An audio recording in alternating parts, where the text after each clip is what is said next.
Hallelujah. Yakanzambe. Tobeleli onkolo. Poete ozali esengo. Oyezanga kate katikati na mitema. Yabaye batalelaka yo nkolo. Yango wana nzambe. Tobeleli yo Yesu. Okita na mboka na biso. Yakankolo. Kitankolo. Okonza katikati na mitema na biso nzambe. Tozali na posa ya kimia na yo. Kati soki oto Yesu nani mosusu nkolo. Soki ote Yesu nani mosusu. Tobeleli yo tata. Kitankolo. Kitankolo. Salela biso nkolo na yo. Pesa biso kimia na yo nzambe. Merci Seigneur. Yakanzambe.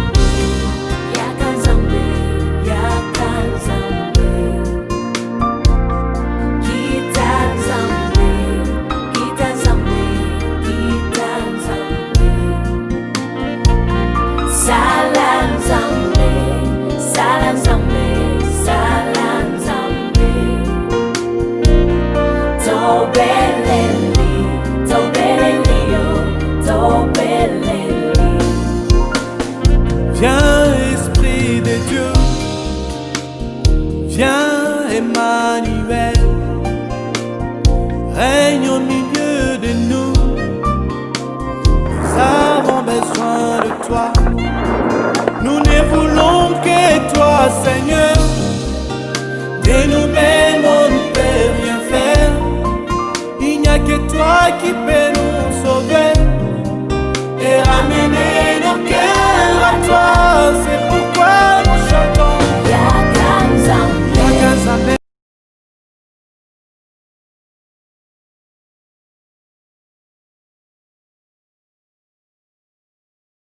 Bana Kinshasa topesi bino lisusu te ezali ngai ndeko na bino Ben Lobich ya Cyber Café Ben Lobich na ye lisusu kopesa vraiment ba félicitations ebele na bandeko nyonso basalaki biso confiance ba participaki na programme ya DV Loterie 2021 na ba bureau na biso na ebete bozui ebele tozali na contact na bino na ebi lisusu kopesa félicitations pe merci na bandeko nyonso ya diaspora o bazali na Uganda na Rwanda Tunisie Afrique du Sud France Belgique Grande-Bretagne pour basalaki biso confiance batindaki biso ba photo na bango na WhatsApp pour te faire participer bango na programme ya DV Loterie 2021 bango pe bazui ebele je crois que toza na contact pe na bango pe tozali lisusu ko senga na bandeko nyonso o ba participant na DV Loterie 2020 ata obetaki pa na biso te mais ozali gagnant ya DV Loterie 2020 ozali na ba difficulté financière to aussi ozwaki visa mais mbongo ya billet ezali te yaka kaka na Lombango en face ya Hôtel Phoenix bureau na biso ezali wana okozwa lisungi na yo pe tozali ko rappeler na bandeko nyonso o bazali de par le monde na Kinshasa mais bazali na posa ya koya na États-Unis pour visiter États-Unis koya na cadre touristique koya na cadre des affaires na cadre des études bazali le bienvenu na ba bureau na biso pona osunga bango na ba procédure nyonso topesi bino merci. Merci et merci encore.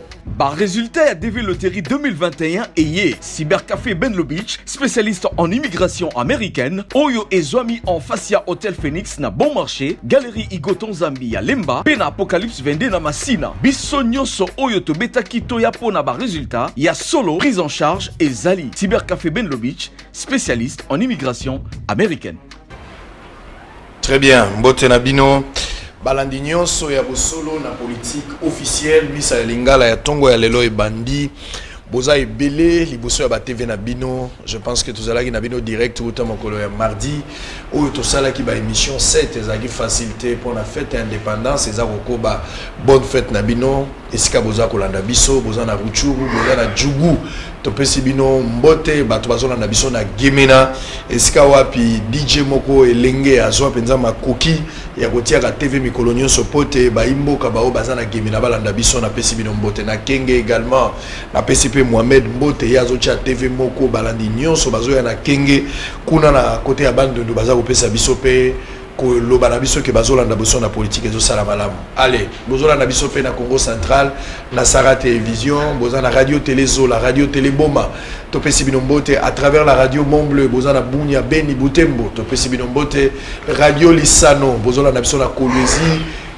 radio télé Kasumbalesa également, mbote na bino bozana Kashobwe, topesi binombote, bozolanda biso na Zambie, na Mozambique, na prison centrale ya Makala, bozana route Mokali, bozana Kisenso na Ngaba, topesi binombote, même na Livulu, na Mbanzalemba côté avenue Congo Fort, topesi binombote, tozoli kete, tokolexa bangonga, maramu.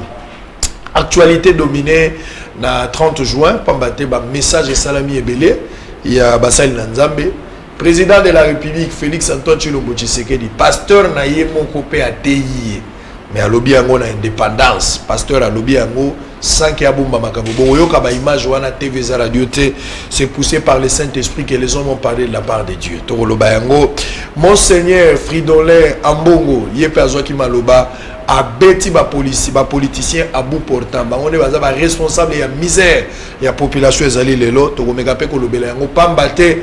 Dieu parle d'une manière, tantôt d'une autre. Quand les hommes de Dieu commencent à dire quelque chose, et Bibina Maloba na munogo a Denis les cité, Bibina munogo ya Mbongo. Donc vous devez prendre ça en considération. Parce que pour la Denis les c'est pasteur la série à Zate. Mais dans la zone de Makambongo, ça sérieux, dans la zone de Mapé, que Roland Daloa ça sérieux, na basal Nanzambe Belé, ou peut-être dans une Gonga comboté. Parce que ce qu'on dit vrai dollar, faux dollar, bezali. Alors on va prendre aussi les lois. Bah projet à loi, où ils ont siliki sabatu.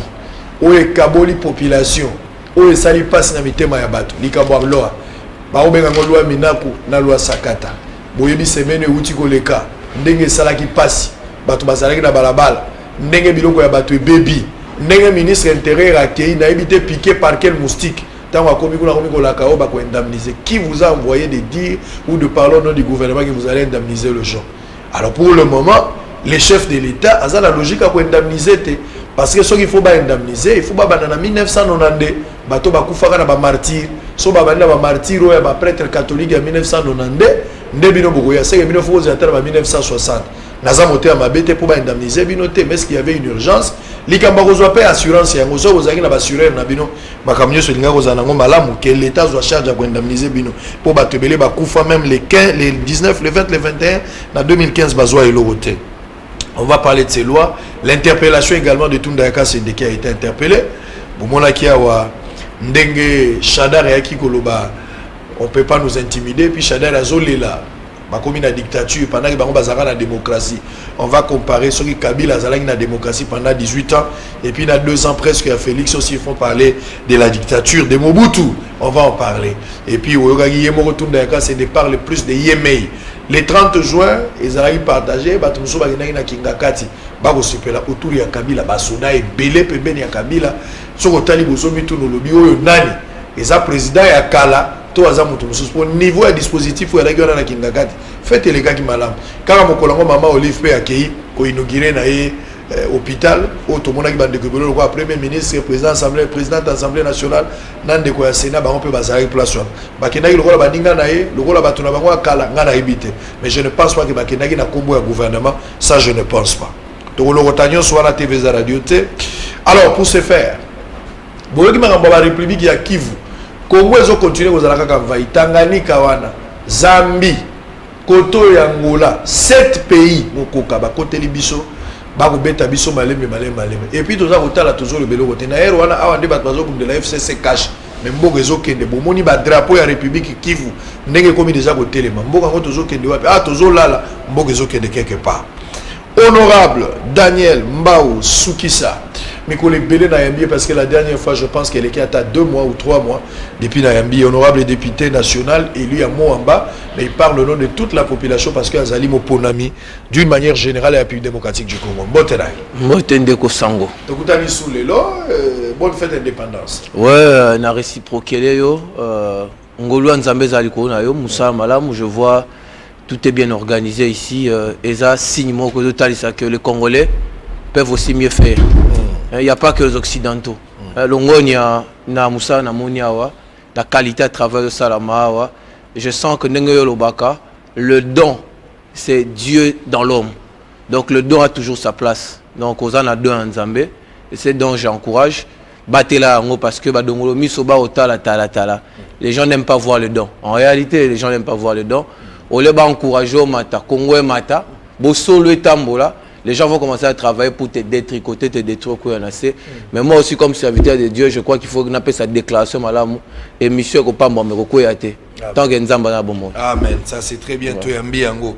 Alors nangai tout ça na yo quand même moi évaluation 60 ans après l'homme congolais. Le ko la bande gonyo sur baleka qui peut-être bino bozoki makroki a koleka te vu ba indisponibilité bozala surtout avec ma préoccupation. Mais nangai to réfléchir yo pesala no 60 ans après négozo na République démocratique du Congo. Batula batu bazana bilan bazomona batu musu ba moni que 60 ans après nous n'avons pas évolué ba musu ba lobby to évoluer mais za na makamusu sengeli to sala etikali na nebele ba défi ezali énorme. Tant aux autres à 60 ans après les politiques congolais la lingo la plus les politiques congolais au côté la paix sociale et à peuple au côté la paix économie angle nous sur moni ko aborder mais la ligne d'une manière générale au meka ko brosser 60 ans après aux ala qui elenge tant en 1960 bazu indépendance ngana auto ala gité to kuti li solo indépendance avec espoir que mikolo ko yabiso to kolia mwa mboma yango lelo yo to zui to moni 60 ans lelo Congo oyo to kaka li solo ba Lumumba ya solo na gombe ya biloko kolia Congo to yo kaka ya bato ba ko lula poto te mindele ba yaka ko zwa soin awo 60 ans après ozana lo lendo ya koloba ke Congo ezo continuer tozo pérenniser combat ya ba Lumumba ya ba Chombe ya ba Kasavubu ya Etienne Tshisekedi to bimili banda ya rai soki to bimi et outi wapi maladi wana pour la kobima nesika yango esengeli to sani oza au moins na 6 à 7 minutes to meka ko échanger na dossier. Bien merci na opportunité pesinga. Je pense ici m'adresser directement à une catégorie de personnes, à une tranche d'âge, nazo baba jeune au Balandanga parce qu'en réalité c'est d'eux qu'il s'agit. Ceux qui n'ont pas je suis venu pour parler à ma génération. Les générations les générations de ceux qui sont appelés à amener à construire de nouveaux paradigmes. Donc 60 ans au Tiko 60 ans à sacrifice. 60 ans au Tiko il y a 60 ans à Mignoko, il y a 60 ans à déception, il y a instabilité chronique. Dans 60 ans, il y a une partie de la doctrine que nous avons expérimenté 6 constitutions. Il y a une autre partie de la doctrine qui estime que depuis 60 ans, nous sommes les plus grands producteurs de textes constitutionnels. Soit 22 constitutions sur 60 ans. Sur les statistiques, 2 constitutions et une constitution par 2 ans et demi. Ce qui est inacceptable. 60 ans, il y a 60 ans réuniment. 60 ans, il y a 60 ans balbutiement. 60 ans, il y a 60 ans, il y a éternel recommencement. C'est comme ça, je crois avec des jeunes, tu organises une vaste école de civisme constitutionnel pour te partager des idées à Sika. Pour permettre biso totonga mboka na lenge oyo singeli totonga ndeko sango 60 ans tout en 4 périodes difficiles. Première période tabenga période emphatique, c'est-à-dire période ya euphorie constitutionnelle. C'est-à-dire que ba Lumumba parce que ça vous ba la muka ki ba na table ronde à Bruxelles, ba bisa ki bango était quel type de constitution vous voulez pour gérer bino. Ba ça les bango loi fondamentale. Au lieu ba sa proposition na constitution à Sika, ba intégrer ba aspiration congolaise parce que Tika Rosa jamais intégré la constitution à Bisso, ils l'ont pas fait, ils se sont contentés à demander bah sa constitution au modèle belge dans le contexte congolais. Donc il y a un mouvement congolais, il y a en Afrique partout. Il y a euphorie, hein, tout indépendant, ben après tant que le texte constitutionnel texte constitutionnel est bomi Congo et là bomi Congo a libéré la loi fondamentale 19 mai 1960. Vous pouvez vous rendre compte que Tobani Mboka na constitution a plus de 240 articles alors que États-Unis d'Amérique babanda kotonga mboka ba na constitution américaine et ça a 3 articles et puis amendement oh ba sala tu vas comme lelo ba sala une affaire à 27 amendements donc constitution ça li près de 3 siècles mais biso constitution li ça li pas même 5 ans to longoli yango. Et puis, la disposition la carte c'est un piège. Or, en réalité, j'essaie à comprendre que avant l'indépendance, était toujours égal à l'indépendance. Période où on qualifie une période euphorique. Bon, pour l'indépendance, Lumumba a révoqué Kassavou a révoqué Lumumba, Mobutu a neutralisé Bango, et c'était l'instabilité. Deuxième période de militarisation, autre période après la première période qui est la période, il y a euphorie, la période, il y a folie, donc il y a Liboma. Bon, Congolais va habiter au Kata. To briser la mundele to sa constitution abiso mondo sa constitution 24 juin 1967 après constitution 1er août 1964 Mobutu a zarianisé a congolisé a comme papa bomoko et to père et ce to père ba repère na biso. Troisième période au biso ba jeune surtout au mois to subi ba conséquences et la troisième 1990 ba Etienne Tshisekedi ba bimi déjà 81 bazaki avant bazaki mais 90 démocratisation. Troisième phase, tozaki na phase ya euphorie, to na phase ya folie, to comme na phase ya modestie. To ça moi consomme beto yokana to sangana to bongisa mboka. Mais simba ite musée ya kase yango. Après musée phase to comme to benga phase ya goût inféri constitutionnel. Vous avez des textes constitutionnels, mais ces textes qui sont constamment bâillonnés, violentés, ainsi de suite. Or, en définitive, il y a un Yannick qui habite Kisenso, il y a un Gelor qui habite Lemba, il y a un Melchizedek Tongolo qui habite Kingabwa, qui est en train de payer le prix à la bêtise. Il y a un précédent qui biso. Donc, c'est un travail, il y a une resocialisation, il y a construction d'un nouveau paradigme. Donc, tant que tu as en 1960, et là, quand il faut construire 3 paradigmes. On a bien un principe, il y a 3 V. Premier V comme vision, deuxième V comme vecteur, et troisième V comme volonté politique. Table relais Sabiso. Donc, ça veut dire que tu n'as jamais construire un État, de Kosango, ceux qui ne bandent, vous n'avez pas la vision de la société où vous pouvez construire. Je crois que Namiki Lapoto, si on m'a dit l'icolo dans l'aéroport, au monde à Paris, comme si traçant la cœur. Il y a une vision spirituelle qui a précédé même la construction de la ville. Mais si on regarde par contre l'aéroport en Gilles, Namboutou, au moins à Molili, tant qu'on m'a dit, tu comprends qu'il y a la sorcellerie ici, il n'y a pas de vision derrière la construction de la société. Donc il faut une vision. La vision doit être accompagnée par un vecteur ou le véhicule. Vecteur, véhicule, ce sont des gens comme vous, des jeunes sérieux, des gens comme Roland Dallot, ce sont des modèles, hein, des gens sérieux qui ne se sont pas compromis. Il y a toujours une question avec le cadre civil de conseil. Est-ce qu'un jour, le président Fachi a créé un gouvernement à 15 personnes, gouvernement pour expectocratie. Tout le monde va parti politique au 60-70. Mais c'est 15 Congolais sérieux. On peut les trouver dans des églises. Bon, si le pasteur va target, chaque pasteur a un homme sérieux. Dans le domaine, par exemple, d'architecture, dans le domaine, par exemple, il y a pêche, la pisciculture. Vous allez voir que tu s'est fixé mon target, n'a duré il y a 5 ans. Tu as réunion, revue d'engagement. Au monde, le Congo s'est transformé. Parce que tant que Congo, il y avait un objectif, il faut saisir en 1960 pour te réformer vision. Objectif à Congo, tu as créé Kiango, et ça, il faut pas exploiter. C'était un État administratif. Vous voyez, en 1885. Un État administratif, une administration qui était là, qui était caractérisée par la conquête et par l'occupation. Ce qui fait qu'au monde, l'histoire n'a pas depuis avant 85 ans, il y a AIA. Tu te comme Association internationale du Congo, tu te comme EIC. Et ça qui est conquête. Le pôle d'Azaro que c'est un bababélé. Alors, nous, aujourd'hui, nous payons le prix. Il y a bababélé, le pôle d'Azaro négocier le quoi nous parlons. Ceux qui le pôle a négocié bababélé, mais Congo, il y a 10 000. Tant de ceux qui parti à quoi Kwilu. Oui, bien, oui, là, on a Angola. Les autres, Bangolais, Bangolais, vont réclamer Béla, Bangokala. Mais dans le contexte juridique, il y a les lots. Et ça, c'est parce que Dieu a voulu, comme avait dit Roland Dallot. Nous n'étions pas là, mais l'esprit de l'Éternel était là. Ceux qui a réussi ça, qui courent en athée, mais failli les lois angolais. Vous comprenez? Parti à Katanga, et bien, on est revenu côté à Zambie. En réalité, Grande-Bretagne, le peuple a négocié, a récupéré. Sinon, Kabila les lois à Zambien. Donc, il y a Congo, je crois, centre Tshisekedi, il y a Congo, moi, parti à Dimi. Et puis, Équateur, Jean-Pierre Bemba se retrouvé à Centrafrique. La France a cédé contre droit à péremption. Je crois que tu es bango, mais tout ça est en côté. Premier espace d'expérimentation mondialisation. Premier champ d'expérience. Ça veut dire que conférence de Bella en réalité, c'est au talibé un document secret comme la conférence pour le Congo. Donc, Afrique, c'est ça, Afrique, c'est ça pour la Bisso. Donc, Bisso, il faut être un moteur en Afrique. Et ce qui est curieux, nous sommes les seuls États auto-signés acte à Berlin. Donc, comme AIA, le 29 février 1885, Bandimi Bisso déjà comme État. Le seul pays avec les 14 puissances auto-signés acte à Berlin. Il y a moi même mis ça son gamme. Très bien. Alors, tous ces pays-là, Rwanda, ils ont ces informations. Et puis, dans la conférence aux États-Unis, dans l'élément mis sous que balkanisation beaucoup parce que les pays aux limitrophes beaucoup gérer en hôtel qui m'nene et créer une poche instabilité. Donc pour la sécurité na bango faut pas katabino Mikel. Alors justement, on va parler de la République du Kivu.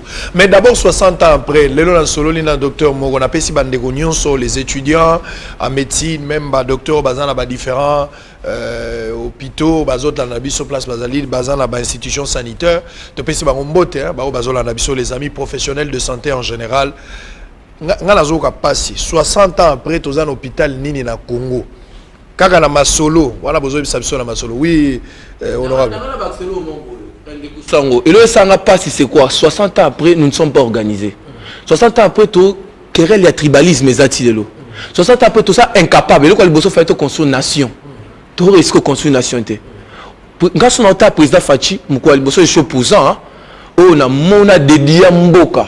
On a beaucoup de Nzambe. On a Libanda à Mboka. Tant Salah a béni ça Israël, j'ai pleuré. J'ai posté. Oh, mais nous avons la mouka.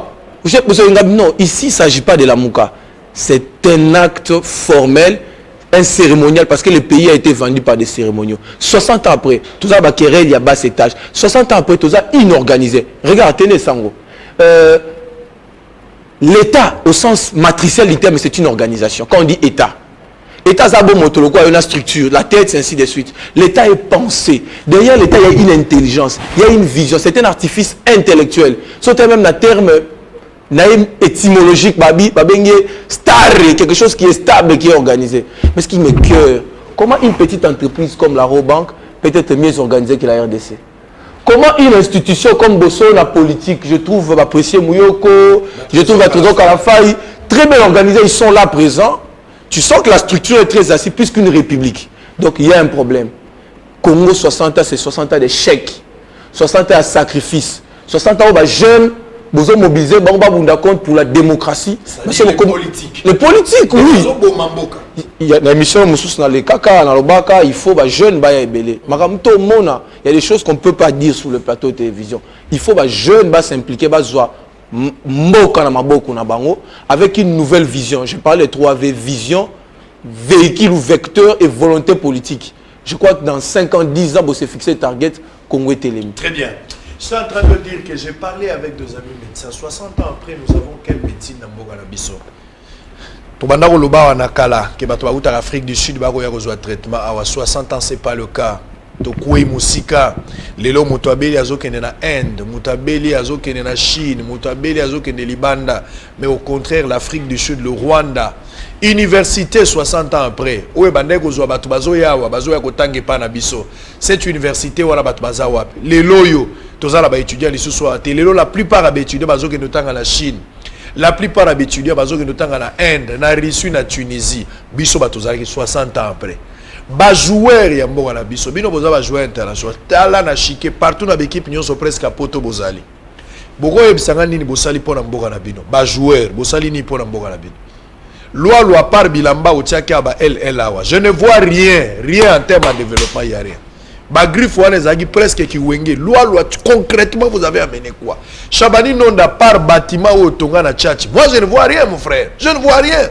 Tala ba Sadio Mané, tala ba Samuel Eto'o, tala ba Drogba, biloko bango bazo sala. Bongo na mboka na bino moko bosali ni bino ba jouer. 60 ans après qu'est-ce que vous avez apporté? Bale o ba kibonge ba betaka ezaki na mbongo mingi te, bino bale bozo beteza bale ya mbongo. Boko yebisanga na mboka na bino moko bomemi nini?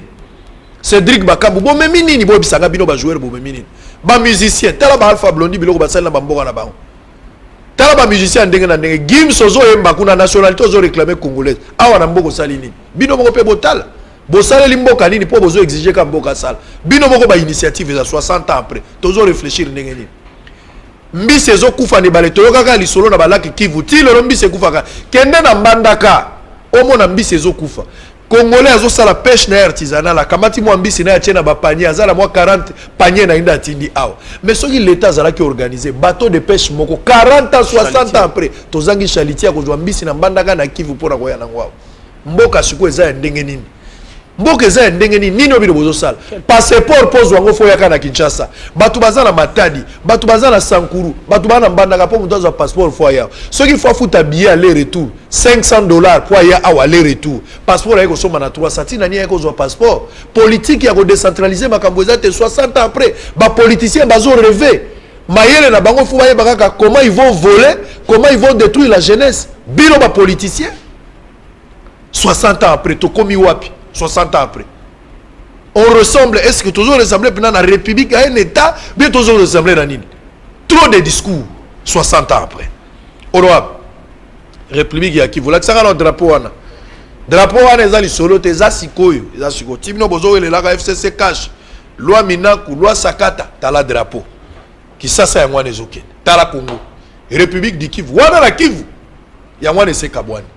Ba député ya kuna bazali ba tunakuwa wana ba vota ba député ba député bazali mboka ya ngwane ezokende mboka ya ngwane ezokende bozolo belo côté honorable c'était comme une blague d'ailleurs de mauvais goût balkanisation ya ngwana to bande ko boya yango ezokende quand tu vois ça bino boza ba député entre vous les collègues ezo ça la même objet à débat na kati ensemble était pendant que ba élu ya awa bazali. C'est vrai que dans la commission, il y a PAG, on va en parler parce que les Kambabalou a binondé Batouza au Salango, Togolobelango. Mais quand vous voyez les pays, République, il y a Kivu, balkanisation, oh, Toboya qui depuis Kala, il y a Ngoyo, Baché, drapeau, et ça, les sous comme réalité. Ça vous fait quoi, vous, en tant que député?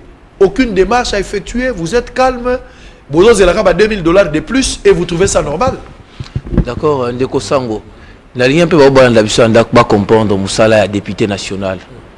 Le commis, moi, dysfonctionnement mouké à Moka, babambi à Mouta député national.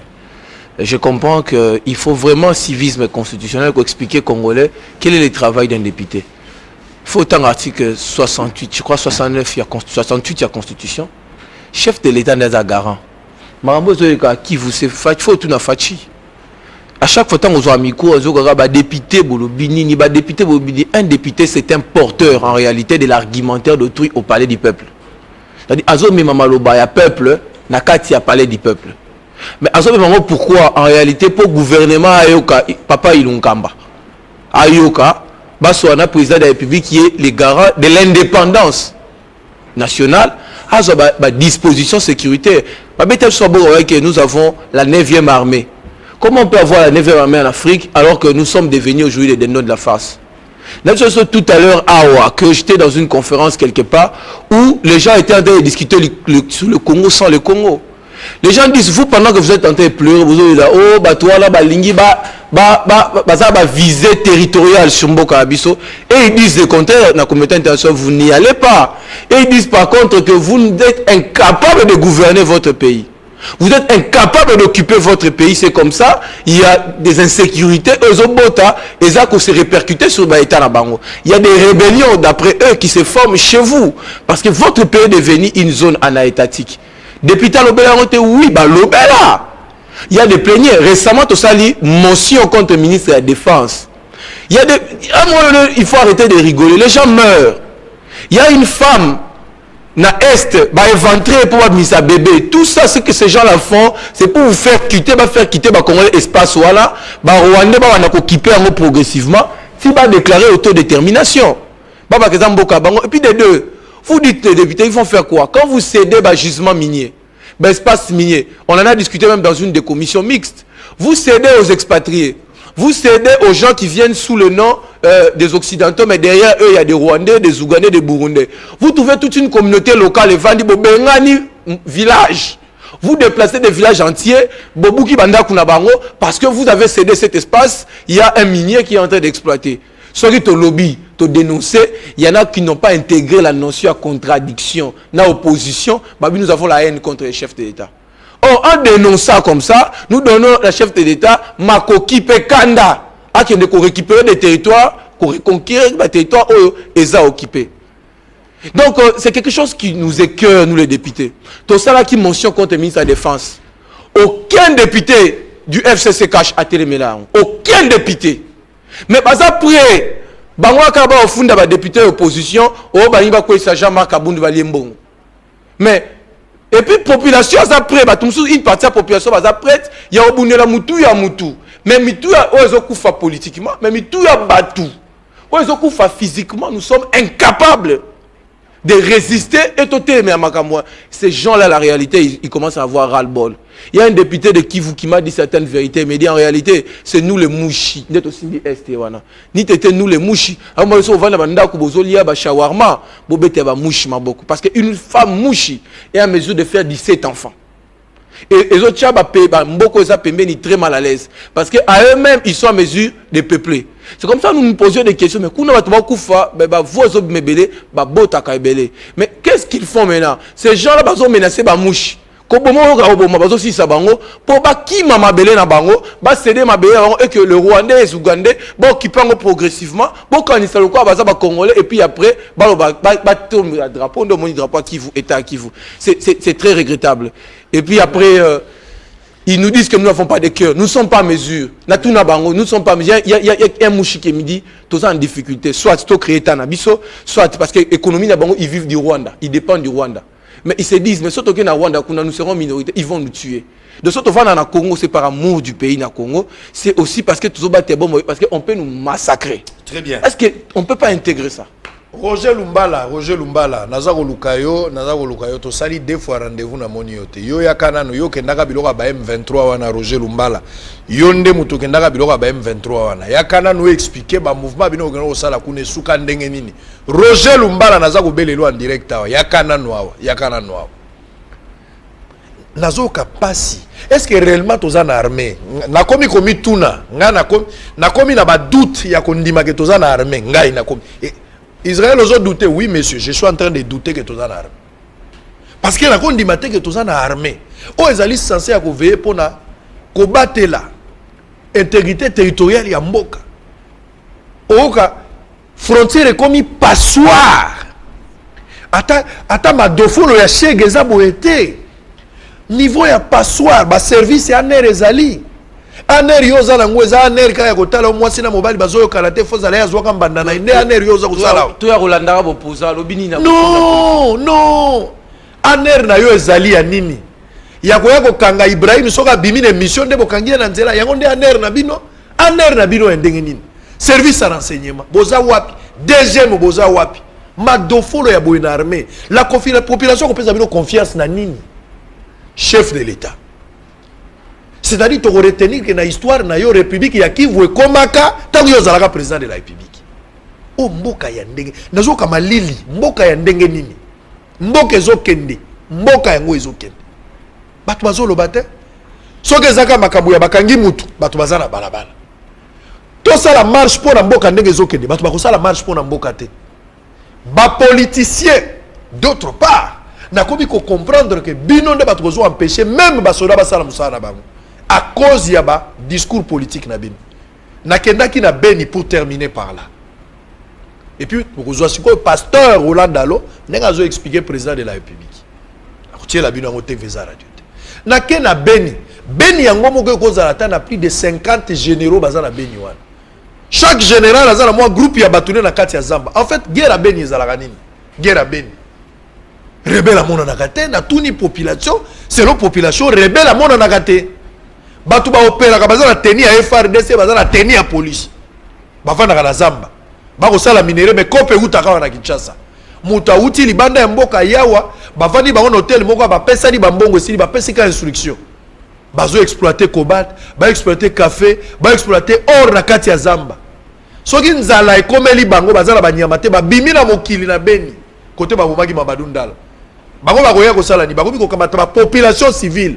Bazo bomba bango po babotola bango ka bantaba pona ntaba ya pamba akobo bata 40 personnes po azwa ntaba azo bakisi na pharmacie so bakuti infirmier bazo bazongisi na Zamba. Je suis passé par là ngai moko na ke kotala rebelle azo bomba bata bomi 10 personnes 20 personnes boye na misu abatu liboso na bureau ya police MONUSCO ezao. Est-ce que ça complicité te population ko sala marche jour nini pona ko soutenir mboka marche na bino bolingi ni fayulu abenga bino bolingi de pesa benga batula balabala bemba benga to kabila bimana kingasani ndebo ya mbaye yango marche bino boko sala pendant que mboka ezokende peuple ya ndenge nini qui n'a pas pris conscience en mboka nae boka maté ya Roland Dalo tozo zonga watoko ta makamba ba loi mina kuna sakata une distraction pure et simple.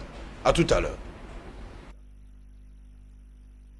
atteindra ce point culminant au président qui viendra après lui. Il me dit, l'Esprit de Dieu m'a dit, Roland, prends rendez-vous. L'actuel président va-t-il rester après 2023? Seul Dieu sait.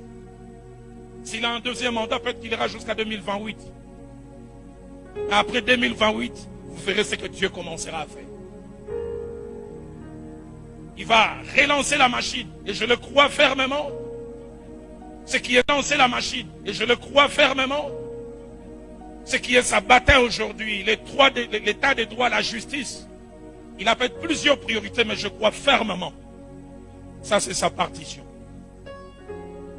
Excellence, jouez bien cette partition. Allez jusqu'au bout. J'ai tendance à vouloir vous le dire avec tout le respect que j'ai pour vous.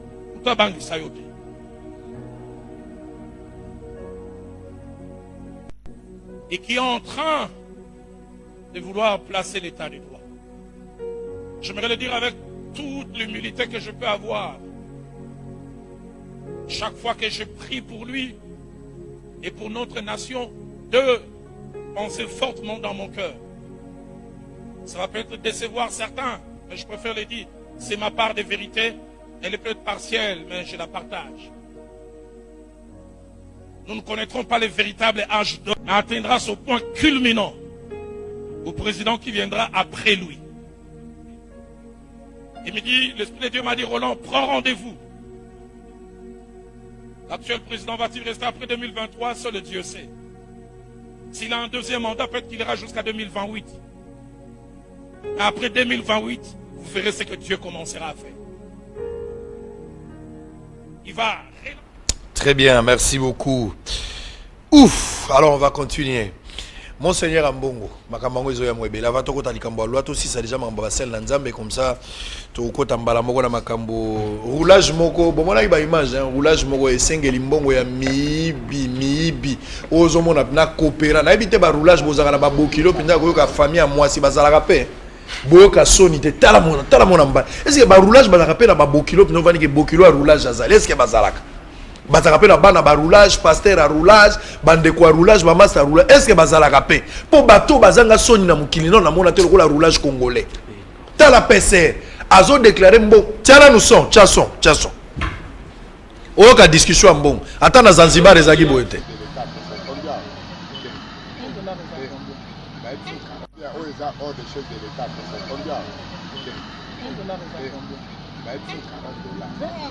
papa. Non, papa. C'est quoi le $20 c'est charge ici. Papa n'a dit. Mais tous à la papa. Chose à la naboli. Papa.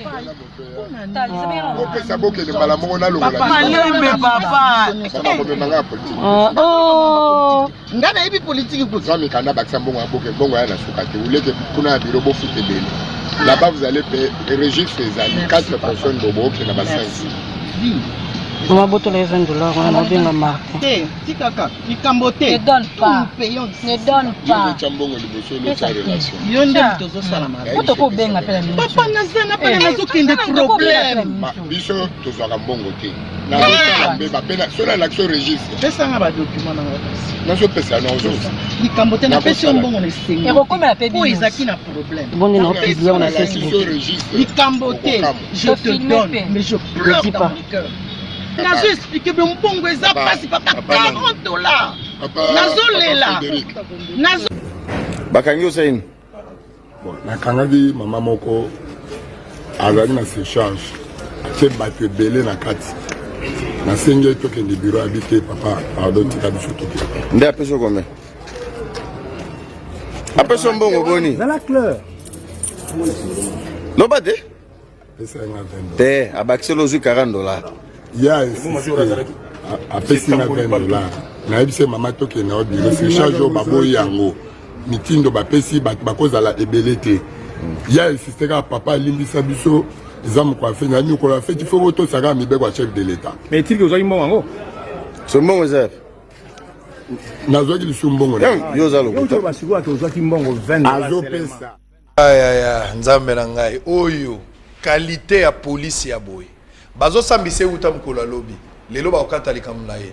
nasengi bato bakosambisa bapese 2 ans azwa 2 ans en prison ferme avant d'amener na prison 2 ans pour police abona mona nanu te nazo prophétiser likolo na yo zwa 2 ans en prison nzamba sunga yo kalosambo nango zwa 2 ans honorable tout ça très rapidement likambo monseigneur Ambongo na 30 juin bakinois ebele ba interpréter balobi ba yebi elokazo lukate tantôt Moko Félix Azamwana elaka tantôt Moko Félix Azota Musamala Mouté bamsuku ba kelo ba biote c'est que monseigneur azoluka jeep mususu un peu de respect s'il vous plaît un peu de respect kozwa monseigneur lokola muto balabala te azamuto anzala te un peu de respect ça je vous dis c'est un pasteur d'une église sora lobi malamu na yo jour wana te bato batonga kabino bato ba pantalon bolobi yote akipe bisote c'est kaza pasteur malam jour ayeko peksa makambo pantalon bolobi ke maté aneza maté ya bambwakela s'il vous plaît un peu de respect pour les hommes de Dieu quand vous l'avez entendu parler d'une manière générale pour la 30 juin azobwaka responsabilité à échec nyonso tozana ngwezana ba politicien congolais. Vous êtes d'accord avec l'homme de Dieu? Effectivement, pour l'essentiel, vous êtes d'accord avec l'homme de Dieu. Que à cause des politiciens qui ont beaucoup par terre. Et puis, là, Monseigneur à lobby, c'est une vérité. Monseigneur à lobby, biloko vous avez revendiqué depuis l'époque Kabila, Bissonion se tente avec nos positions avant Genève. Monseigneur, Azako Makambo, Azaro Lobakala. Makambo Mosengo, Azaro Lobakala. Le pouvoir était pris en otage par Kabila. C'était une réalité. Tofinga Monseigneur était. Alors que FCC Azarobake, catholique, église catholique, et autres comme politisé. À l'époque, quand on était ensemble, avec Jean-Marc Kabunda, il y a une théorie à 50-50. Avec l'église catholique, il y a 50, Dieu te dit 50, tu bimina balabala. Donc, à Zagari, tu bala. Ah, moi, pourquoi là? Ma partenaire, malade, et puis en plus, tu sens que ça va, on est confort. Et qu'il faut à Sokola FCC na mis Olive Lembe à bout portant bêta massas beba otala to bêta maboko to bi Kabila dégage mais l'autre commune en régime oyo asika au FCC cash format asika donc régime à Kabila format Kabila IDPS Tshisekedi donc ce qui monseigneur a lobby makambo alobaka lobby o nemi mulanya a bandela ngo azobaka yemo azalaka dignitaire akala pe dignitaire alelo a ba que crise de koti makasi FCC cash et au même en bateau alors en ce moment là les gens ne se posent pas de questions, les gens ne s'interrogent pas est-ce que monseigneur a lobby ezama B dollar lelo comme à 20 c'est inexplicable le lot flambé ba prix bilo ce matin à marché ba tenter ba kitisa mais fluctuation et kokate na salingai parce que ba sou ba tout na biso ba réseaux sociaux yo sala nini na salle interpellation avec le ministre Akasia na ministre de finance ba expliquer biso FCC cash et vandeli yango na bureau ba initiative nous ça rapport na peuple ba vandeli yango na bureau ce que comme makambo na bango la poste d'intérêt et bimi na balabala mais ce qui a une initiative n'intérêt peuple et qui est par la mouka ba étouffer yango donc il y a à bémoliser il y a aussi une chose qui est très fondamentale monseigneur lobby affaire il y a Seni le lot tota ka ba loi minako to kolobela mais la ligne le lot bisonio sonde to zaka avant Genève na IDPS toté mais après réforme ya Seni ce qui le lot Congo eza à peu près ba diviser gens se mettent pas d'accord c'est à cause de la Seni comment to ko na ba élection na mutu oyo afezaki enrôler Kabila Rosa Malonda tant ba vous pouvez pas désigner quelqu'un sans que tu réformer Seni monseigneur en a raison. Est-ce qu'il ça vaut pas la peine de réformer le système électoral parce que le résultat de la proclamation c'est vrai que le président qui est élu Martin Fayulu il n'avait pas de preuves. Or en réalité Sotali Lou Nabiso cour constitutionnelle n'a pas preuve juge à cour constitutionnelle c'est un juge actif au qui opposé une des parties preuves pendant que il y a pas preuve c'est vrai qu'il y a un principe acteur incombit pour battre et plus loin encore tous un rapport à Seni mais c'est un ambition Assemblée nationale parce que toi tu investis ça il faut toi analyser rapport ou toi analyser nanute nakati Seni ko funda justice congolaise abimisi ba député o ba compétissate de député tu affiche na balabala abeta miloloté a sali campagne te mais tous siéger dans l'Assemblée nationale ah vous avez molima qui nous dit c'est nanga mais faut expliquer biso pourquoi et ça et mutonga continuer dans l'Assemblée nationale par un arrêt miraculeux. Il y a même une contation na Walungu. Chef coutumier a coopté alors que chef coutumier a coopté par le Conseil d'État alors que chef coutumier wana na procès verbal il y a présélection et Pour moi, rotatif. Il n'a jamais été parti, mais il saisit la justice. Tout ça, il faut réformer d'abord la CENI. Parce que CENI, ils ont matela moko, ils ont la salité belé. Donc, on a même CENI pour de bonnes élections.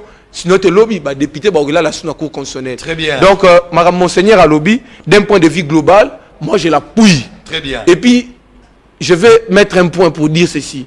Que Makambo Église catholique au Sala, Ezakara na Congo, abandonné depuis l'époque médiévale. Depuis tout l'ongwa kana état religieux, tout comme état laïque. C'est-à-dire Makambo yon sozo mona école, ba hôpitaux et c'est église mtaza au Sala yango. Église nazara au Kambamboka. Tant ba citoyen ba botoli après évolution ba botoli église. Église a comment contrôler. Bino ba botoli ngai, mais bo pesa ba quand même ata savant. Bino ba botoli, bo pesa ba quand même ata moi qui si muta omela amela bika. Mais vous refusez à cette église-là. L'État vous dit qu'il est laïque. Mais vous refusez à cette église qui a été à la base de la création de l'État. À l'époque, on a l'époque de Machiavel, ainsi de suite. Même la France, l'église catholique a lâché France après le départ, il y a De Gaulle.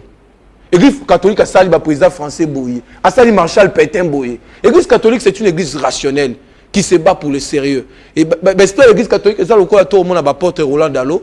N'avec Salomon Ba ou la Tengueta que je salue à passant. Donc c'est un esprit tout le monde a un mois va passer le coup là-bas Dioka, va passer quoi bah ce sont des gens sérieux à qui si on confie des charges même il y a nation. Bah ça on sans intérêt et la population va tirer son épingle. Très bien.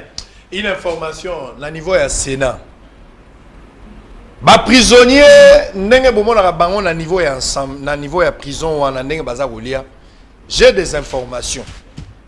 Il me semble que il paraît-il moi na ya Tambwe Mwamba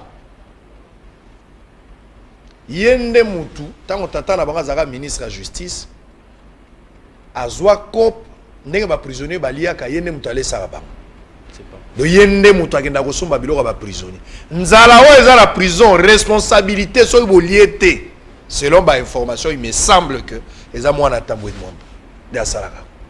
Oui, bitangu na yo kiango na vai na ndako ngabi me tokomi nde banyama bongo biso bato tozangi ba famille biso bato tozangi bandeko na gouvernement biso bato tozangi moto akotiela tokobima ndenge nini méritocratie ezate favoritisme nde ezali restaurant moko eza l'Assemblée nationale wana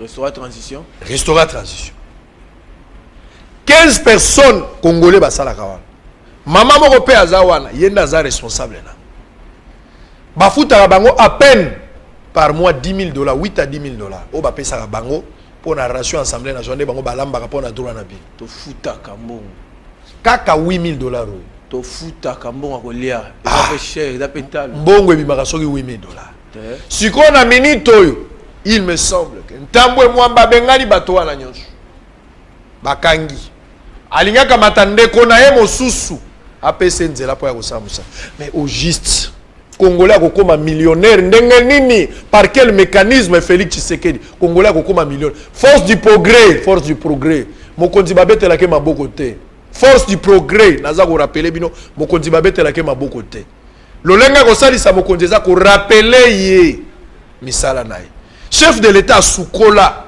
na monaka président assemblée nationale et assemblée provinciale Godem Poy na monaka gouverneur bakenda na Mavali bavandisi ba toujours ngo 4 amis bazaka ba 4 chefs d'état balata basekisa bato projet agricole obiti lelo ata loso balonate je suis allé moi-même me rassurer bilanga wana ezalaka Israël c'est que tu dis every oui monsieur je confirme l'information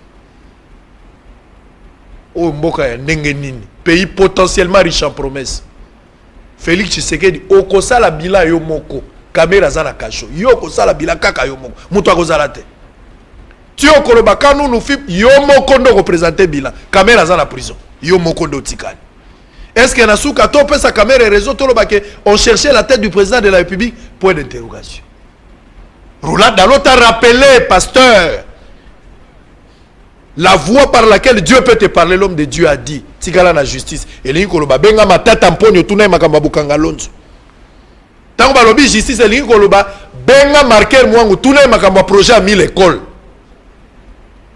kobosa na te wana kotika te benga Gentini Ngobila nazo ebate soki Gentini aza pomba Jantini gouverneur ya ville azo défier tout un peuple. Lobby na awawa na zandwa masasi nani gaz lacrymogène beti. Ba cheke bandoko linga ba piller magasin moko. Batu ba koti na zando. Siko na minute ndenge to aleli boy. Eloko ngo ba benga nini eloko moko ezaka na 24 heures. Eloko moko ezaka alimentation monene eza na 24 heures kombo ezobunga ngai. Bazala ngo pe awawa na zando bango ba fungoli me kongola za pembeni baboyi bango ba fungola. Batu bazo kota zando bazo menacer ko fungola ba porte. Pillage ko ya ko salama. Natini batu ba sala pillage te mais pillage ko ya ko salama. Vous devez faire très attention. PAG, tout qui est PAG. Yondo za la commission ya bateau yo esengeli ba étudier ba loi, ba proposition. Oyo mina kuna sakata izande pa na bino. Bino MLC, ah ce qu'on a combien pas no comme ça les alikama to mesana ki mo mingi première partie ce ko to be ba na mamuke. Yo bato ebele ba accuser bino MLC. Boyo sala GA FCC. Attendez aux ba makambo eza français mais so bokomi na makambo consultation bokomi nempunda ya FCC bobendaka mo likoni. Mukolo ba yena makambo proposition ba loi ba master ba bimaki ba boyi ko siéger na kati. Na mona ki Beliezer, na mona ki batoni mo ba mama sandena. Yo boyaki nano, obimaki nano te. Selon ma information, bobendaki mo likonda. Na boko cha monta po ba ko kale opamba, mais bobendaki mo likonda. Et puis finalement après obimi par semblant, vous pour accompagner ma masse. Vous jouez à quel jeu? Question à Liboso. Mais ami Balé, de quoi est-ce que il est question na ba loi wana? Population alinga yeba. Loi yango et lobi nini o batwaza ko bangela. Avantage na désavantage. Panza yango po bino batwazo la meloko wana. La tigelu ata 7 minutes na koka noter. Yonde bisa meloko. Mande ko sango naza frigoté. Naza pe congélateur te. Naza réchaud. Donc ici il n'y a pas à passer par le dos de la cuillère. Très bien. Ba o ba koloba. Que ba pesibiso mbongo pour tout la commission PAG to sa musala baza ba lokuta. Et entre guillemets baza ba peureux. Et je pèse mes mots. Ça s'appelle de l'aventurisme politique. Biso par contre, avant Komatoza victime, il y a diarchie, il y a précarité. Il y a mariage putatif, il y a FCC cash. Biso Oyo Toza victime. Il y a marché de contrebande. Ça y est, pessing la pression à Botoli. Et Batouana FCC cash, il cherche toujours des boucs émissaires Libanda. Et en ligne de mire, c'est Lamouka. Tu y a du politique na bango. Ils ont l'habitude de vilipender les députés de la Mouka. Na idée que Mbappé sa cache majorité parlementaire en 2023. Et si Mbappé, tant l'équipe peuple congolais a zobaté, peuple congolais a Kemba. Tant nous zalaka ne bandé le parlement to bandi, il faut pas composer bureau.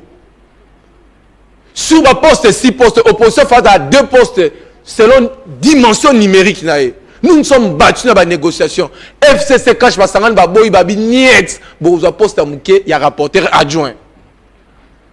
A Holandangai, a contredire ngai son alobi lokuta.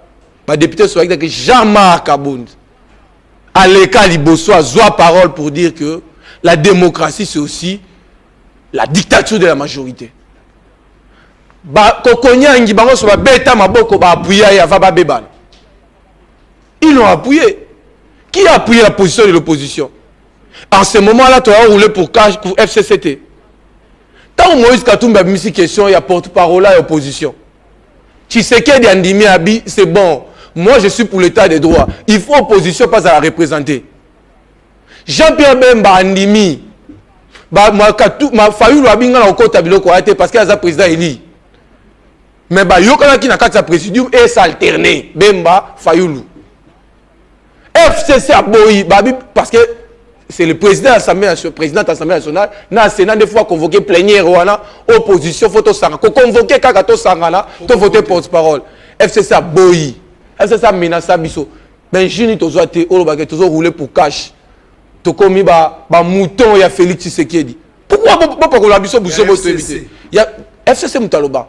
Habitant que tozo wana porte-parole à Rosala T. Vous avez joué G à Félix Tshisekedi. Oui.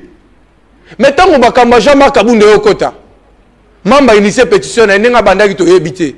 Mais si quelqu'un ne passe pas, il na kilote. tant MLC a télémi opposition ba télémi ba bito mo jouer G à FCC mais finalement ba msusu ba komela biso o bolier ba $5,000 ba $500 papa moi je suis avocat. Je suis enseignant à l'université, tu ne peux pas m'acheter à vil prix. Et je dis toujours que je fais la politique autrement. Na kota l'Assemblée nationale bayebi. Ce que je dis, je l'ai dit dans l'Assemblée nationale. Na yebi sa bango. Lorsque j'ai appris que ba combattant mo ba sangay na boulevard Salongo, ba repanzanda kunangai, au député à la Mouka, a critiqué la cash. Ba to moto. Na yebi sa bango national bango. Vous voulez nous tuer la Mouka parce que vous avez eu le pouvoir? Nga si bango na okimate. Le quoi bobi boya pa na ngai ba quartier ba bino to résister contre bango na ko bimana mwasi na nga na bébé bon ba biso mabanga pour la République peut-être ma kila nga so sopani ça va crier démocratie l'état des droits sur les quotas parce que vous m'accusez kuna ngai na kati ya discussion na beba ina minako nazo ina ndako stress na mboko ngoto obunda na beba ina minako kuna IDPS nga panzanda kuna finalement ndeko sango ba accusation bo ça après parce que webi que par moment to la raté na butu. Oh non, je l'ai dit, sous la foi du serment. Serment comme serviteur de Dieu, comme pasteur. Je ne me suis jamais compromis. Na yo kaka, on va payer si tout le monde 20 000 et l'équipe. On va payer si tout le monde 30 000 et l'équipe. D'abord, j'ai parlementaire, et moi, les Kélarabiso, mais il faut tout n'avoir lié, c'est un lobby à poser un problème, il faut tout n'avoir. J'ai parlementaire, les Kélarabiso, il y a des caciques qui vont venir à parlement, ça a 4 5 législatures, et qui ne veulent pas. Même Koloba pour Loba, il faut pas résister comme on a avant. Peut-être au Panza. Mais de quoi vous nous imputez des responsabilités? Jour à Liboso, bateau Tangi Bayebi. J'ai défendu cette loi. Nangamba IDPS, il y avait mon estimé collègue Tony Mwaba. Et puis, tu as ensemble, mon aîné Lutundula, na Sesanga. To panzi loi wana mukolo ba désordre bandaki na Kisasa. To kei. To solo to bibo stratégie na biso to kutana en fait to tikara na position na biso parce que peuple libanda zolela mais ngai tana yaki wana na intention teke na kota position à Tony Mwaba kota position à Sesanga to Sesanga kota position Lutundula. Non, ce sont des valeurs, des principes. On ne peut pas porter atteinte au principe d'indépendance du pouvoir judiciaire sous notre barbe. Moutamtam hier lui-même Eliezer Amiel si moutamtam te mazo sa parole sans que tu se communiquer, tu se rendre compte que tel a parlé, tu naviguer dans le même sens. En ce moment, la corruption est agitée. Donc, c'est-à-dire que Lobaki, Lutundo la Lobaki, Délice Sanga Lobaki, Tony Mwaba Lobaki, Eliezer pas Lobaki. Lobaki. C'est-à-dire que même temps que l'élection est en 2023, il faut que Moutuyo Tindaka Lobanini. C'est très important. Bato yo Tindaka Votaka Balobagani, Tala Bato Bazoloba, Bato Moussou Balobagate. Balobagate. Babimara na masoto lobby mais yo moko à titre individuel zo lobate. Loi qui photos à lobby on après des jours des heures de ça mito discuter. To après des jours à comme moi retard. Na koti na salle na moni ndeko ba parole IDPS abimi na ye. Mais IDPS ça appartenait faut mito question libala papa maman kangi ba forme kei. Nga na ye karabo nga visiter. Na Rolanda maman to na otama makambo le comment je regardais na bino. Total esika oyo volontaire population ezali bango babi non IDPS bozonga baboy kumu biso to loba to sa ba partenaire to yokana bozonga to yokana IDPS aboyi babi to ndimi to kata ba disposition Obé était d'accord là où je salue Obé c'est un garçon très ouvert et il avait le sens de la concession abiso ki bomo ba disposition d'un conseil au vieux principe to kata IDPS aboya ki papa esika ba kenda na nsele na kenda kuna pour afaba ya kuna ba na réunion na bango ngape afana ya na zaki na réunion la muka bisinga yo kende bino ya ba kulutu na botala soki ba se concéder teti na pourquoi to retirer participation na biso alors ngana royoka oyo semble-t-il parce que IDPS abimi ngai pe Daniel Mba unabima bon tant que na élection na mo amba militant ya IDPS a voté mita MLC moi ba mita MLC baza ozera pe ça bon rapport j'ai fait mon travail j'ai réussi.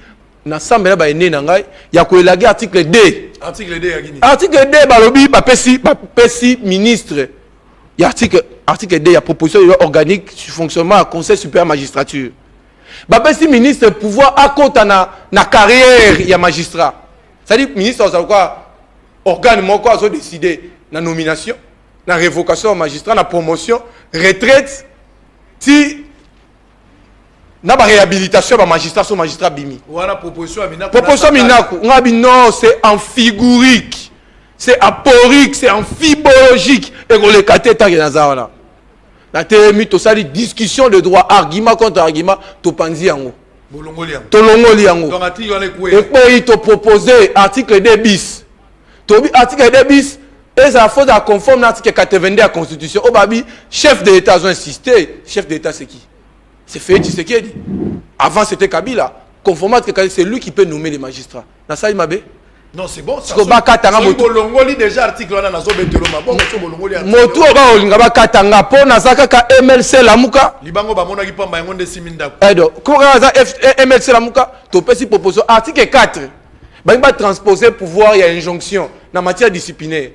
Auto yebi classiquement pouvoir injonction et ça en matière pénale article 70. Il y a loi organique relative à la juridiction de l'ordre judiciaire. Article on peut sa possibilité à ministre peut injonction à titre général. N'a pas procureur généraux. Ton a procureur général pour la cour de cassation. Mais bino bozu yango, bo pesi ministre de la justice a utilisé pouvoir dans le cadre il y a discipline à magistrat. C'est-à-dire à cause suspendre magistrat, à cause de mesure provisoire, il y a interdiction contre magistrat. Tobi terme on est roulé katé tout ça li débat makasi. Déjà il dépêche si banda. Tobi mi FCC à lobby, bisopé la muka tobi na presse, je crois bon moi makam na bak détendo ke to restituer batwaka moko botuna biso Daniel Mbaolo bakatolo bakato zaka baba. Yo pekisanga la loba, moto atindinga lina loba na corriger loi. Yo ebisanga ki ba pesinga mbong. Et puis quand je fais rapport na pourquoi tu peux faire rapport na hiérarchie parce que je dépends encore, c'est ça aussi faire la politique autrement. Il y a un groupe politique. Groupe politique a dit attention. Bozi ba qui? Mais position FCCO, ils peuvent toujours revenir sur des acquis en plénière. Parce que tant que ça qui règlement intérieur, to yo kana bango sur ba qui moko boy. To bi o bo simbate, o bo simbate. To ya bo na plénière FCC a baluki a buki ba ki wana. Mais mon yo bo sali, FCC a ko zongela ngo. Alors position a biso to se retirer. Moi j'avais la volonté à travailler. C'est comme ça qu'on s'est retiré. Mais tant que ça a proposition de loi nous sommes mis ça tout. Et ça a disposition handicapante. Comment beaucoup de ministre de la justice pour ce pouvoir disciplinaire, pour ce pouvoir à nommer provisoirement le magistrat. Donc aux hommes intention c'est à paralyser l'état de droit. Bisso la muka Daniel Mbao tout ça victime il y a justice congolaise. Ça dit aux autres la population a continué comme ça la pression. Population fait continuer sa pression. La démarche mais la population peut faire comprendre d'autre part que FC proposition Minaku wana pe bisika mbati comme chose makama bête.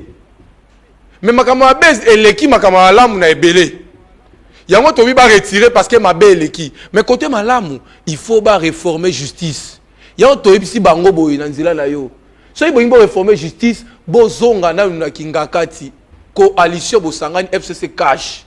Si vous avez coalition, il faut discuter sur la réforme. Après, vous mettez les biso biloko bela, vous discuter na biso. Bino comme jouer rôle à la fois vous au pouvoir, à la fois vous na opposition. Parce qu'on a comme comprendre comme spécialiste en cratologie, na politologie, que sa stratégie na bino. Vous pouvez faire disparaître biso la scène politique na peuple congolais. C'est-à-dire les arabes peuple a la bataille na bino FCC cash. FCC cash. Entre-temps, bo tonga bandako.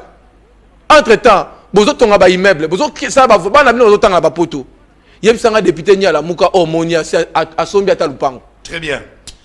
Toromi na suka question mo linga ki mangai mais ya na rotika ba to tonga bandako ba chinois boy bango non zela. Mais pourquoi vous cherchez bouquet zela non zela elo mo linga ki mangai mais ya luka yango eloko ale lopene ko kota te erobimate lelo oyo nani Koko Kayudi eloko yango ye Koko Kayudi.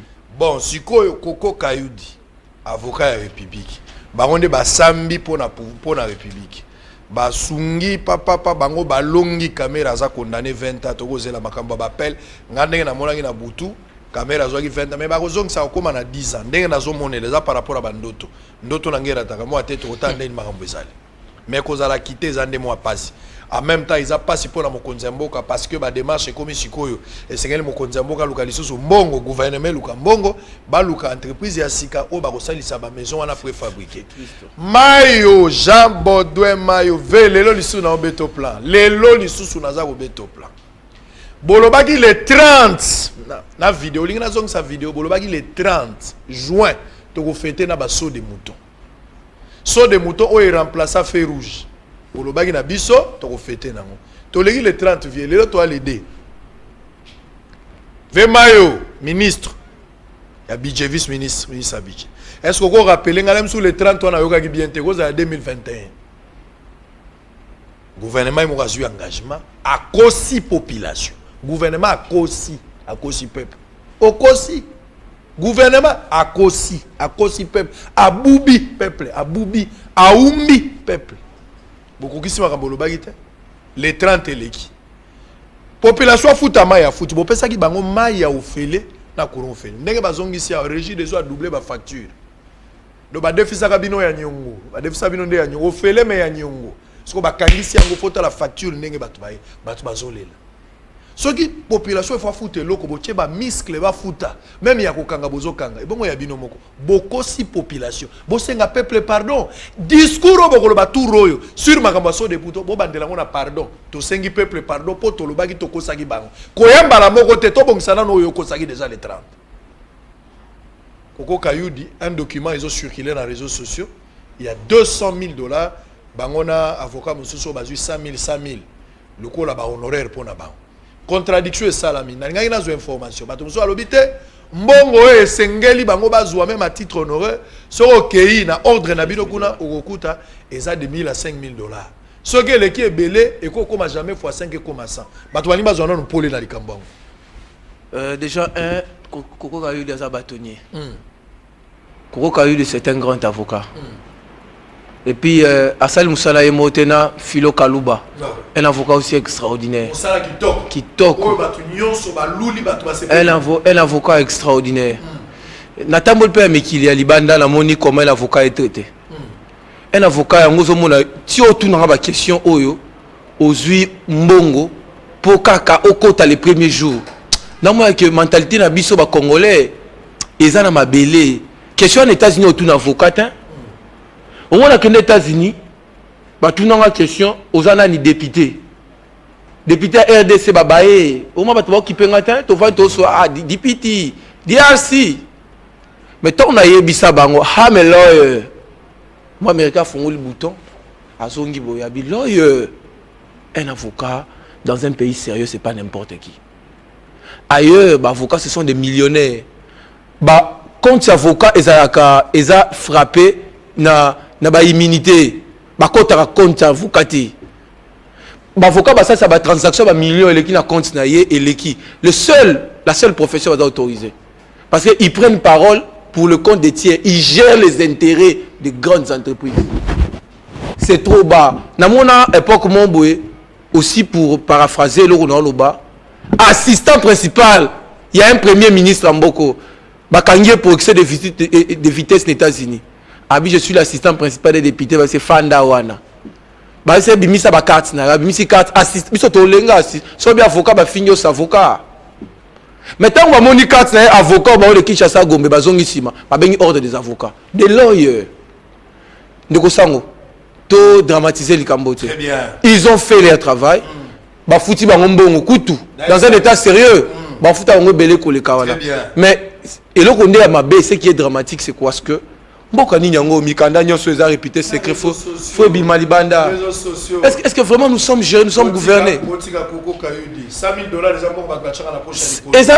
ils ont frappé la secret même temps je pense pas c'est un bâtonnier qui a rejoint moi bimisi to Kalouba mon aîné Philo qui est un professeur de droit mais écoutez baré mes amis mais il y a des exceptions avocat mususu ngai so yé pa na Daniel Mbao yo sango na mbongo zango na structure na monia au foot à $50,000. Très bien, merci beaucoup. Alors, ça, on a Raphaël qui bouge, nous avons dit que nous avons partir à 100,000 Likolo, Batoni Moua, Babamba ou Likolo Kak. Donc, on a eu de 100,000 ouana, ngala rosa ela mozu ate, zambongo bachaka na poche à Likolo, ba condamné Kamere na Jamal, bambongo basengi bango, so bino bozu 100,000, c'est que bozu mouké. Normalement, il faut bozu attendre 1 million. Nanenge calcul les autres allez. Pour attendre que yebi que Kamera loba ki ba tout ba na comité à pilotage, genre ba na 5%. Voilà. Il y a 380 millions, on n'en parle pas. Ouais, faut Sabilomba, l'homme aux productions, à la production scientifique vertigineuse, a expliqué 5% va kabola ndengeni. Mais j'aimerais aussi par l'occasion vous dire que ça me fait très mal. Nous avons l'intention de changer poste un jour.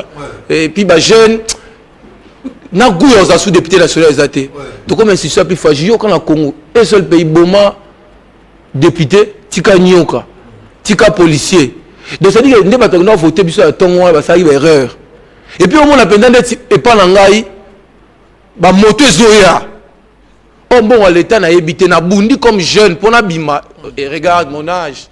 Pour na mona que c'est un modèle pour na ba ebele ba olandanga baza na IDPS baza PPRD ba ba que ndenge jeune wa koti biso pe toko kota toko gouverner mais ba ni makila ngetanga pour na confier FCC cash. Très bien, merci. Ça c'est sérieux. Je pense que ba livulu malolo ba lingelo côté. Très bien, merci. Ba salon pe ba linga côté ngaba. Ngaba ba linga côté ngama dia. Linga côté. Moïse Katumbi, Fayulu, Bemba, Joseph Kabila, ba leader nyonso boza avec le président Félix. Botika distraction, Mboga ezokende. Mboka ya mwana ezokende. Jeune à PPRD. Force du progrès, jeune à IDPS. Jeune à Lamuka MLC. Ba jeune nyos même ya UNC. Botika distraction, Mboga ezokende. République di Kivu ya ngwana. Tibino bozo lelawa. Tibino bozo sanganawa. Tibozo yembela ka batwa. Ba musicien, ba joueur. Boye ba ke Mboga ezokende. Lobby, bokozanga lisolo ko beta. Jeunesse des alliés, force y à venir.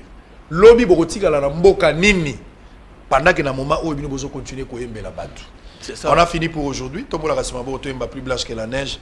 Parce que les lois, ça s'appelle non moins ma casse matière et bim, penza moi bela. Avant la bête, moi le romo, le recosanga, c'est un passage obligé. Le côté. Blanc, plus blanc que neige. Blanc, plus blanc que neige. Lavé dans le sang de l'agneau. Je serai plus blanc que la neige. Merci Nabao bazo tinda ba vidéo na bango ya plus blanche eza challenge place boza na mboka na mbandaka na gemena. DJ bosa la moi vidéo munene bato atomboli maboko bazo yemba plus blanche. Place aux ali bino bo tindaka mais qualité pesa la ya bien. Bosalika na téléphone mais bo éviter place moli les ali tinda na numéro à Vodacom wana. Soko tindelinga esili na kozwango na kotia. Honorable Daniel Mbao, tu le bananga qui est la députée Lelo et Zamo à passi parce que même au niveau de l'Assemblée nationale, ils ont la bakulu tout musu bazo pe qui sabino koloba. Avo loba, il faut bailler ba maramni koloba. Il faut comme ça combo avant de mambo ebisingate. Ouais, na cosité. Na cosité. Lelo to bengango oyebi ke mboka neto ki na libunga. Sous kamere, bato baza loba. Sous minaku, ezaki jusqu'au dernier intervenant. Mais sous ma bunda lelo yo poloba combien de fois bimi akangisa ki na bimi akanda to benga un système ya sous-traitance à ba groupe parlementaire imagine un peu bazar tous 16 groupes parlementaires mais chaque jour pour poloba faut d ba dia tongo ba ne ba oloba est-ce que c'est sérieux et puis ça boké koloba kuna d équilibre ya té même à débat national ba ko baza combien biso to 4 groupes ba ko baza 12 na IDPS so ba lobby ba doubler ba ko tripler ba même ba lobby biso to loba té oya ke fan ba be moni kamongolo ba yebisa tata wana loba oh boyemba na ndako bosolo esili tokokuta na 19h une édition spéciale yango na lobaka na bosolo ali boso ba tombokelanga mabe responsabilité à ça ba jeune beaucoup tebele pour changer le système c'est possible allez molo to emba c'est possible to ko tsava sika nouvelle mentalité to réformer ba institution c'est possible dans 10 ans je crois à l'avenir radieux de ces pays nous sommes très riches et puis de qu'on peut mettre une minute. En 1998, ça prospection, bah tina Rwanda, bah comment la frontière, professeur d'université zo bangouyandi là, bah ça la prospection, bah colter ceux qui na Congo et qui na Rwanda, t'es pas mis une question. Est-ce que Mundela ça qui intentionnellement, tous à volonté Nzambe. Nous répondre quoi à Roula Dalo, Mundela ça qui intentionnellement, mais na Sima, volonté Nzambe ça qui. Président de la République, vous avez le soutien de tout un peuple, mais faut y barrer que Fimbo za nango na ebisa ki ke bolamu ya Yesu eleki ya yo leki Yesu na bolamu te mais Yesu malgré bolamu na ya na moi fimbo na pas bomba akobeta bato ba yo kala. Pourquoi yo sala ngote? Très bien, on a fini, je pense qu'à 19h on aura une édition spéciale. Tala bande konde bazoyema ndenge yo pe fo sala yango tala ba onde bazoyema. La Bible neige. La Bible neige. La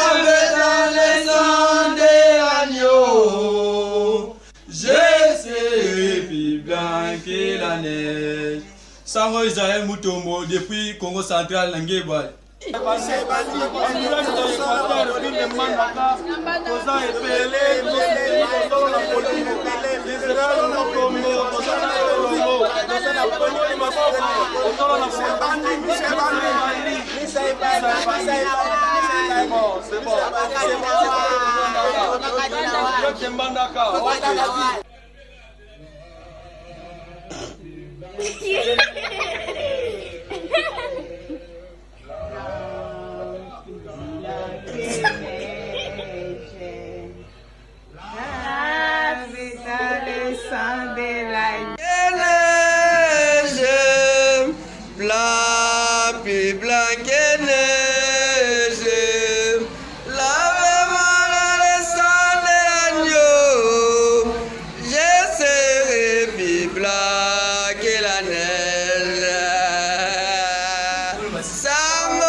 Bonsoir Papa Israël, nous t'aimons beaucoup, nous te regardons chaque jour, nous te suivons.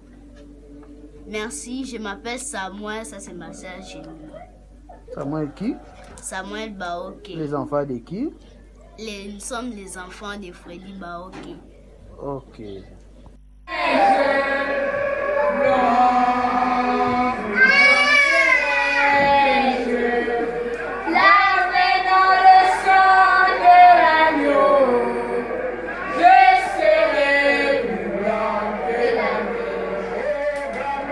Allez-y. Lavé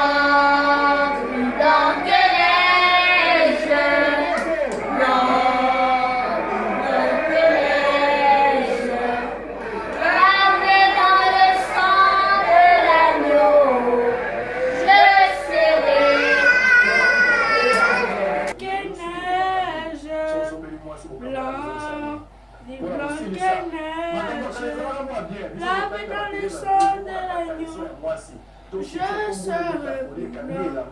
neige.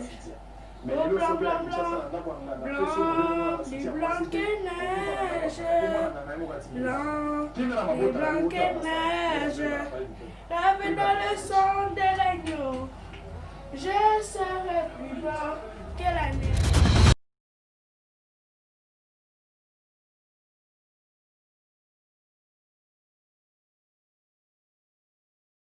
Bana Kinshasa topesi bino lisusu mbote ezali ngai ndeko na bino Benlo Beach ya Cyber Café Benlo Beach na ye lisusu kopesa vraiment ba félicitations ebele na bandeko nyonso basalaki biso confiance bao baparticipaki na programme ya DV Loterie 2021 na ba bureau na biso na yebi ete bozwi ebele tozali na contact na bino na yebi lisusu kopesa félicitations pe merci na bandeko nyonso ya diaspora o bazali na Uganda, na Rwanda, Tunisie, Afrique du Sud, France, Belgique, Grande-Bretagne po basalaki biso confiance batindilaki biso bafoto na bango na WhatsApp po pe to faire participer bango na programme ya DV Loterie 2021 bango pe bazwi ebele je crois que toza na contact pe na bango pe tozali lisusu kosenga na bandeko nyonso po baparticipaka na DV Loterie 2020 ata obetaki epa na biso te mais ozali gagnant ya DV Loterie 2020 ozali na ba difficulté financière to aussi ozwaki visa mais mbongo ya billet ezali te yaka kaka na lombango en face ya Hôtel Phoenix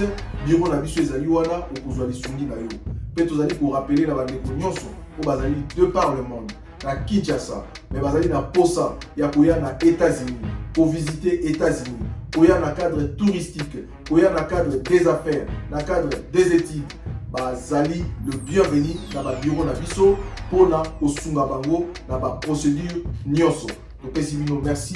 Merci et merci encore. Bah, résultat à DV Loterie 2021 et Cybercafé Benlo Beach, spécialiste en immigration américaine, Oyo et Zwami en Facia Hôtel Phoenix na Bon Marché, Galerie Igoton Zambia Lemba, Pena Apocalypse Vende na Masina. Biso nyonso Oyo to beta kito ya pona ba résultat, ya solo prise en charge et Zali. Cybercafé Benlo Beach, spécialiste en immigration américaine.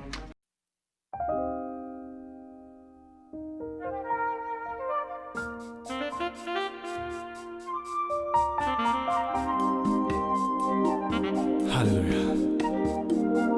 Yaka Nzambe tobeleli onkolo po ete ozali esengo oyo ezalaka te katikati na mitema ya baye batalelaka yo nkolo yango wana Nzambe tobeleli yo Yesu okita na mboka na biso yaka nkolo kita nkolo okonza katikati katikati na mitema na biso nzambe tozali na posa ya kimia na yo kati soki oto yesu nani mosusu nkolo soki ote yesu nani mosusu tobeleli yo tata kita nkolo salela biso nkolo na yo pesa biso kimia na yo nzambe merci seigneur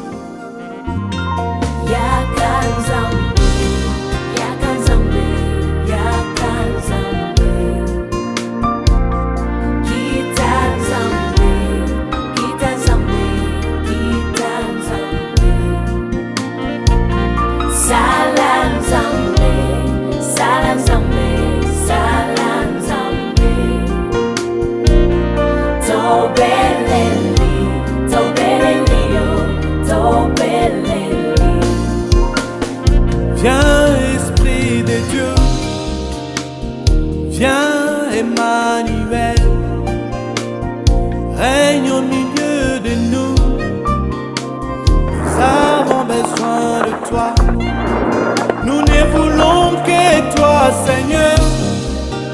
De nous-mêmes on ne peut rien faire, il n'y a que toi qui peux nous sauver et ramener nos cœurs à toi, c'est pourquoi nous chantons Yaka Nzambe,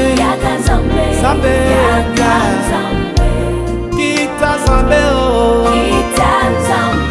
Yozali Nzambe Ngai, Sala Nzambe, Nzambe Ngai, Tobe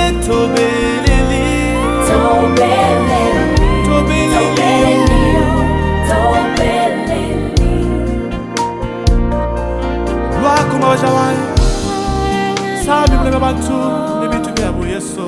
Hey, zami wanye. Toi Didier. Congo, toi, dis-moi. Toi, dis-moi. Toi, c'est la coque Zambia. Congo, toi. Toi, Jini, Janza Cheba. Yozali Nzambe, Oyo Kaka.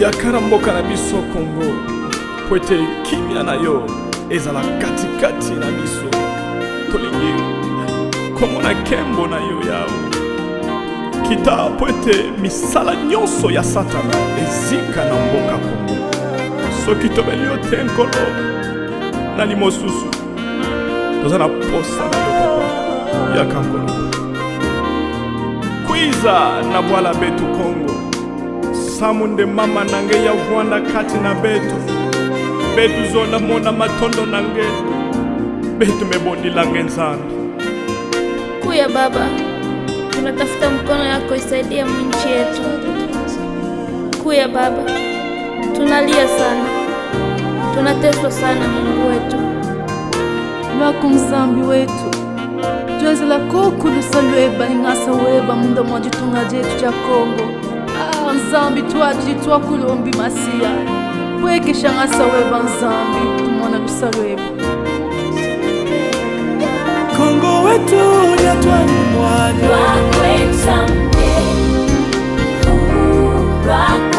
oh Kinshasa toleli mingi Nzambe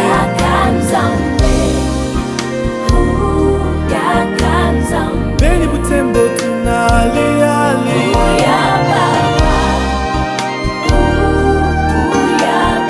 Walikale tunalia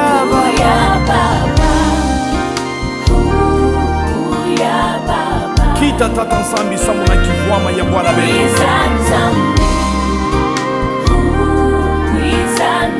Bujimaikara na twadi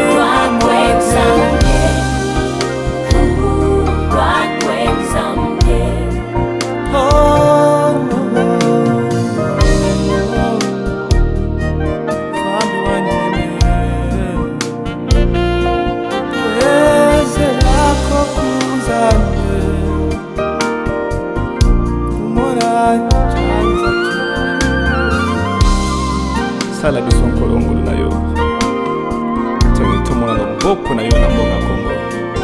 Zwa kembo pe lokumu seko na seko pe. Merci Seigneur.